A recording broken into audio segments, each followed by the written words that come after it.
Okay, welcome to the Family Travel Workshop interview series. I'm Wendy Kerr, founder of Family Travel Workshop, which is an online resource designed to effortlessly provide parents with the inspiration, action steps, and support network to help them follow their family travel dreams. Today we're speaking with Kristian Kerr, who is my husband and my free ticket to amazing vacations all over the world. He's going to provide a quick introduction to travel points and miles for those of you who are interested in traveling for free or practically free. So a little bit about Kristian. He has enabled our family of 4 to fly all over the world, to Argentina, Costa Rica, Aruba, Chile, plus at least 10 trips in the last 5 years within the continental United States, and 1 trip every year to Hawaii for free using points. He makes each trip even more affordable and luxurious by working hotel points programs as well. And a lot of people say that this is a hobby for Kristian, but I would argue that it's more of an addiction. So Kristian, would you mind just sharing with us a brief story about how you first got into travel hacking, which is what I hear they call it in some circles, and just how that came about for you? Sure. So I guess I started getting into it when, or I guess, maybe the hacking aspect, when I was trying to put together a trip to Europe for our family, which was just 2 of us at the time.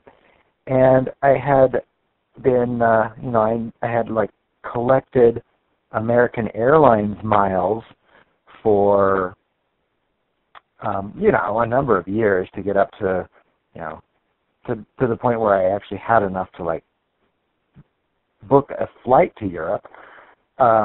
And of course, we had to split up. One of us was on United and one of us was on American, just because we had the 2 accounts and didn't get that many miles that quickly.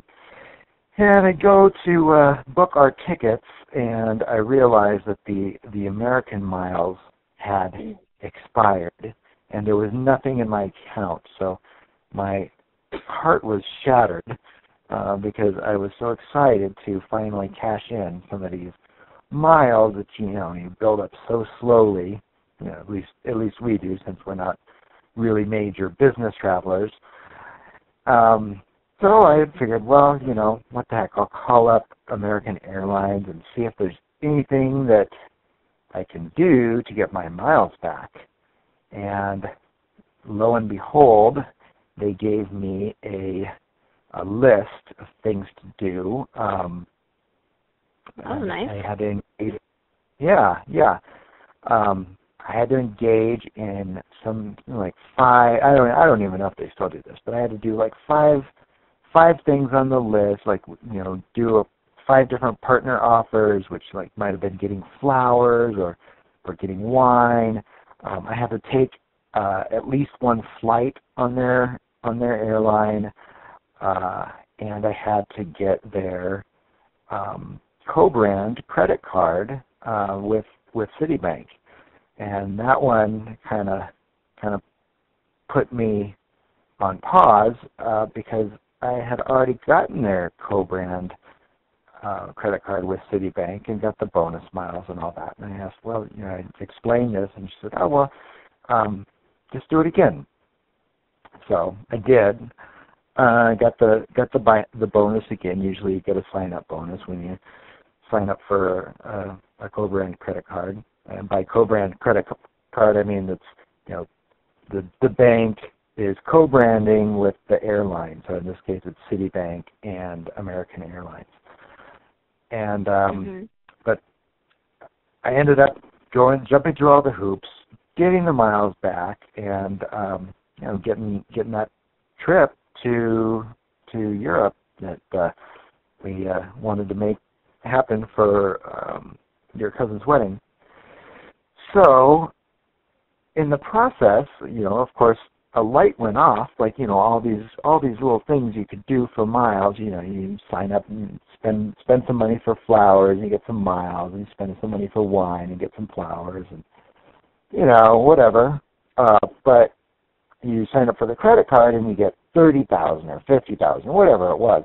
I mean, it makes everything else seem slim, kind of pointless by comparison. But what really struck me was the fact that it didn't matter that I had already done it. I could do it again. So that's kind of when the light going on, realizing, that well, if I can just keep getting the credit card, why don't I just do that? So I did. Did you have to cancel it first, or did they just let you apply for and have several of those credit cards at a time? Oh, at the time, I don't even think I still had it, or maybe I did. There's not a lot of consistency. I mean, I guess I would say that it doesn't matter if you still have it for the most part. I mean, this is with Citibank. Chase is something entirely different. Most banks don't let you have like multiple of the same card, but then again, some do. So it's case by case. Mhm. Cool. And about how long ago was that? Somewhere around 2009, 2010. Mhm. Wait, 2009. Okay, so you right. Okay, wow. So you've been doing this for, almost 7 years now. It's pretty impressive. Yeah, I guess so. I can see, just from knowing you so well, and from seeing the types of trips we've been able to take more and more of, and it seems like freer and freer, you've really come a long way since then. So what was the first thing you did after that to start amassing points, if you will? I applied for more airline co-brand credit cards. Okay. All right, cool.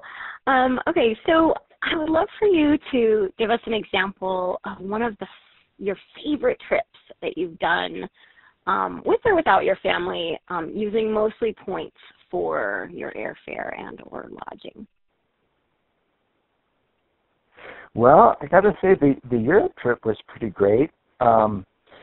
I feel like last year I put together a trip to Costa Rica that I was really happy with with regards to how much points and miles helped out. Of course, the air travel was free, which is pretty straightforward.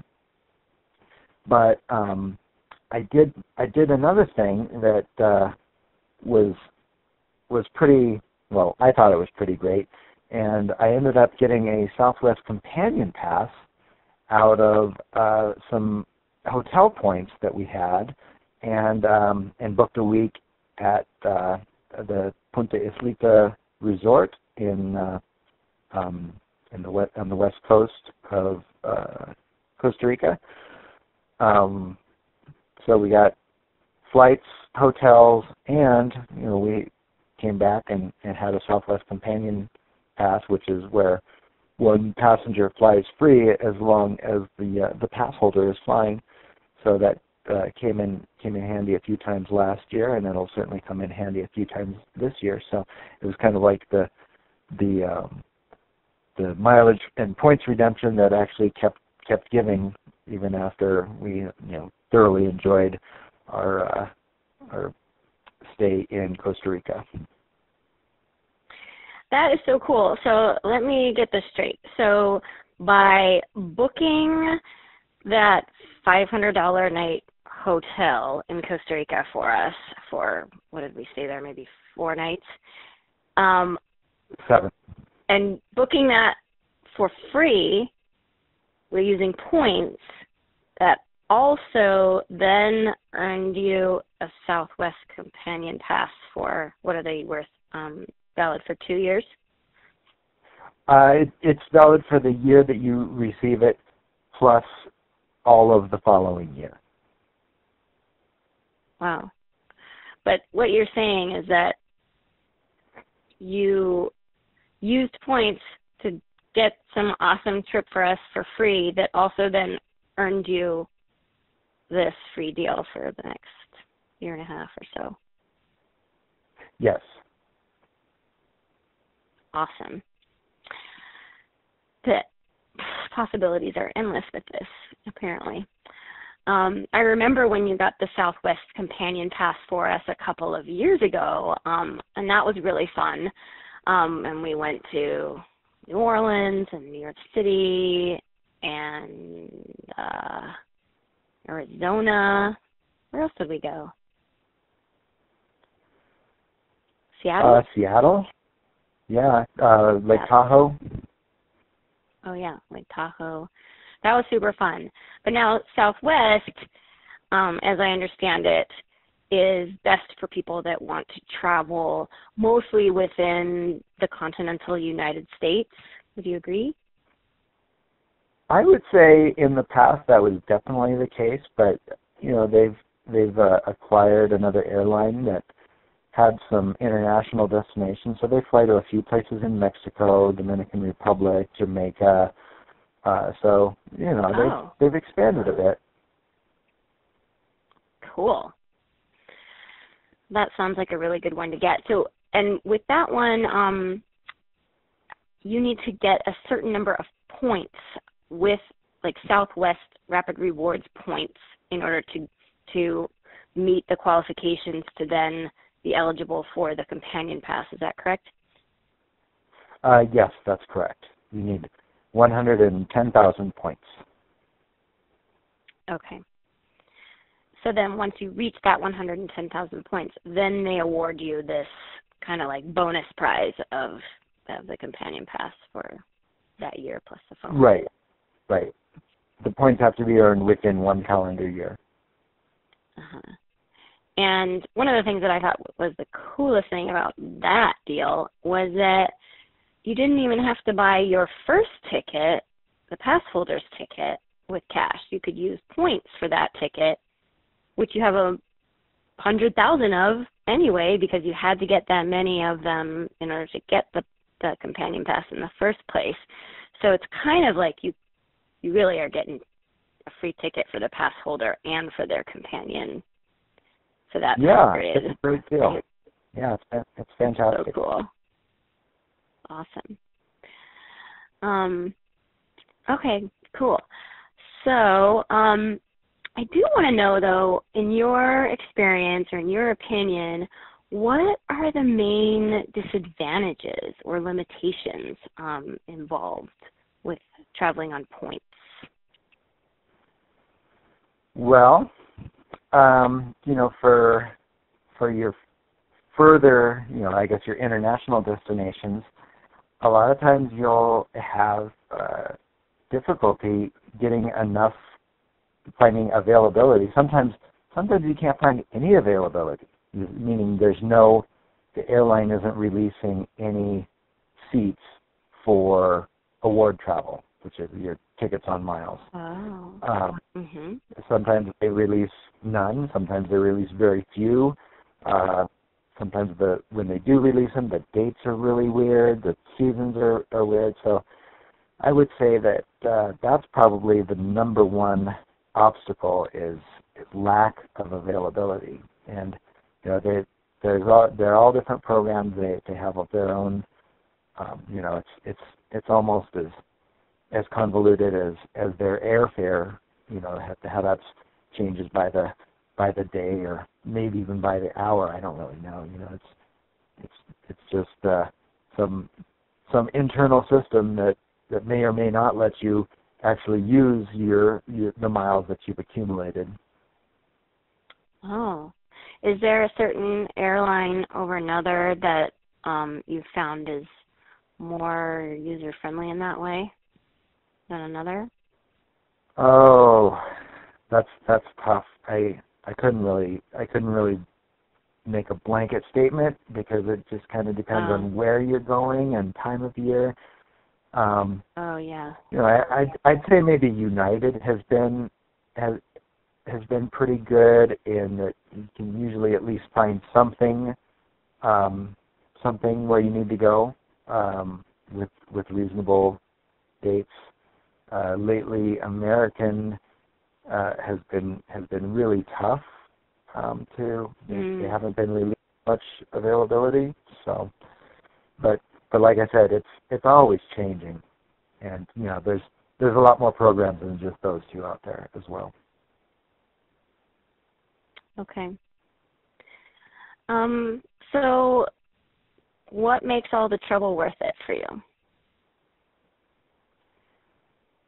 Well, I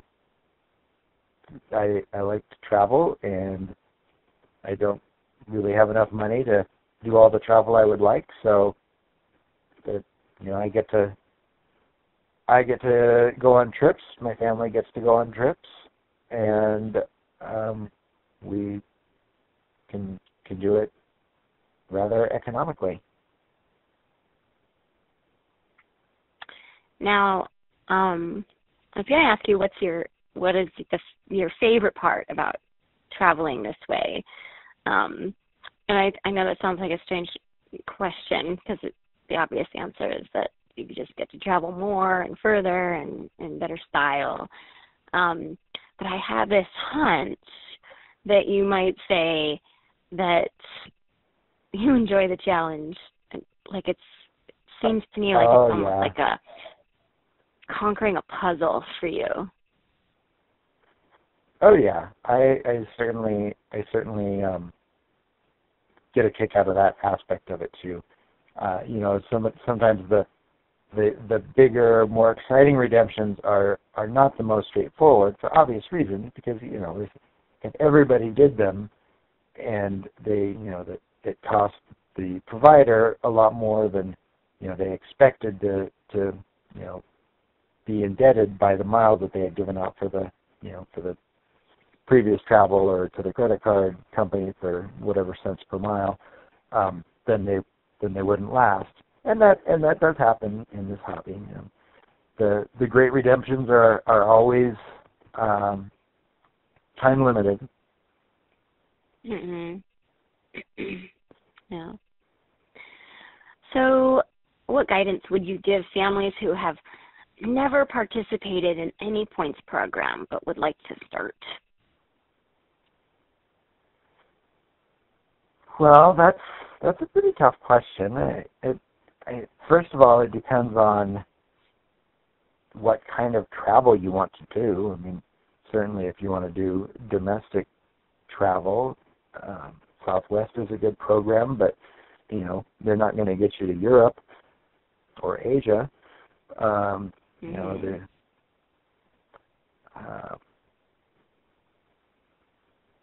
not sure what else to say about that. If you already have some miles with a particular airline and you haven't ever got the credit card, certainly start there. Like if you regularly fly United, then you might as well pick up the United credit card.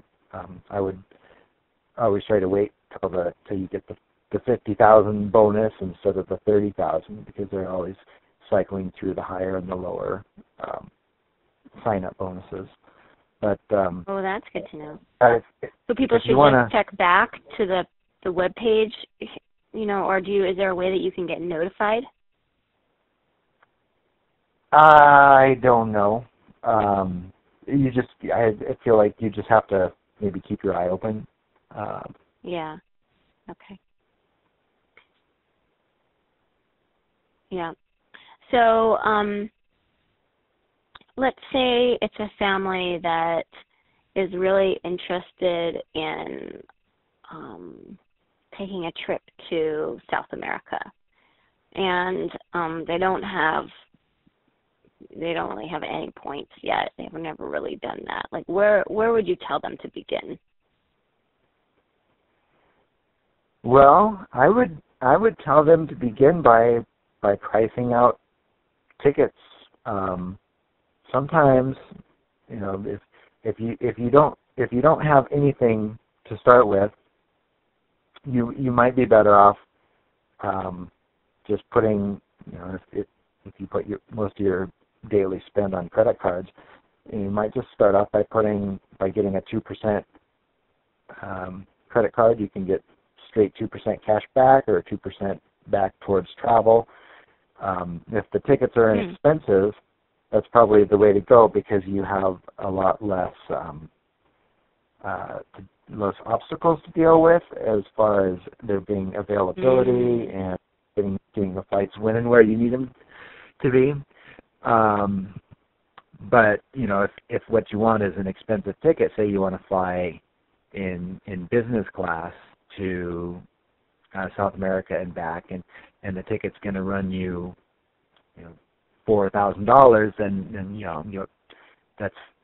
that's a lot of spend at $2,000 or at 2% cash back to get $4,000, and that may be just one ticket. So if coach ticket prices are inexpensive, that's probably your best bet. If you want to do a ticket that is going to cost a lot more, then yeah, you might want to start looking at picking up just getting points in the program that will get you to where you want to go. Yeah. Okay. Great. So can you throw out a couple of examples of, the best deals or programs that are out there currently?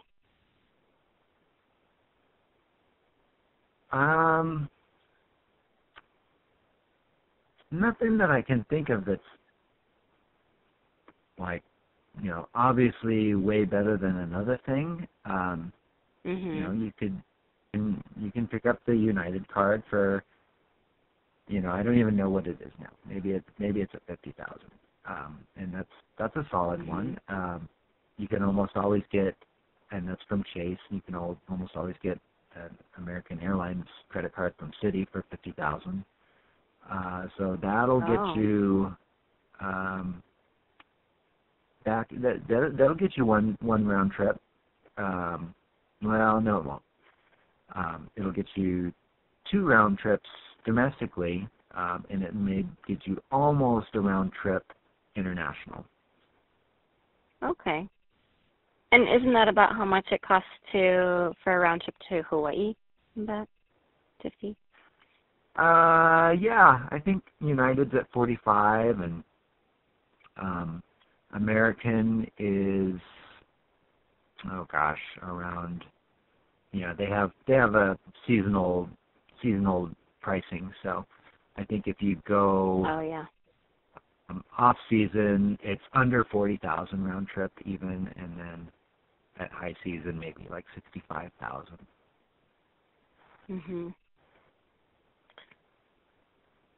Okay. Yeah. So it seems like it really depends on, what the family's interests are, where they want to go, what time of year they can fly, as far as how far they can make those points go.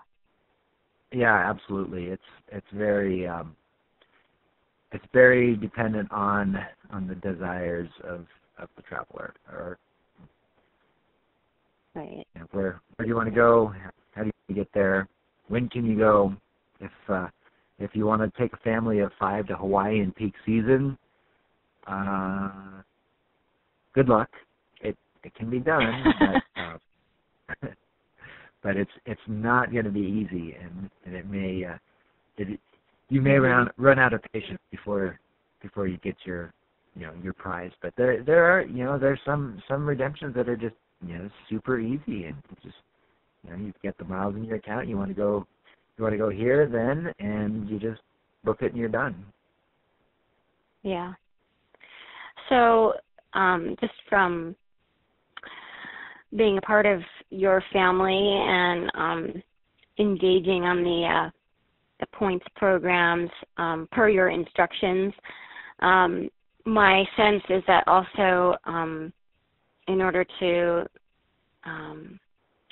really take advantage of points programs and really dive into this, you also need to be really, really disciplined about paying off your credit cards and keeping track of each one, because you could quickly get into deep doo-doo. Oh yeah, that's definitely something that needs to be said. And some people, that is, not doesn't come naturally for them. And in that case, it's not a danger that you want to mess with if you're not, super diligent about always paying things off, not carrying a balance,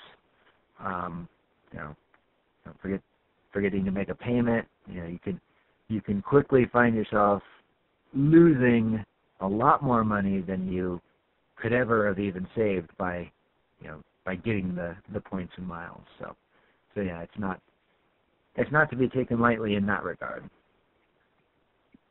Yeah, I feel very lucky that I have you to keep track of all this stuff, because that is definitely not my forte.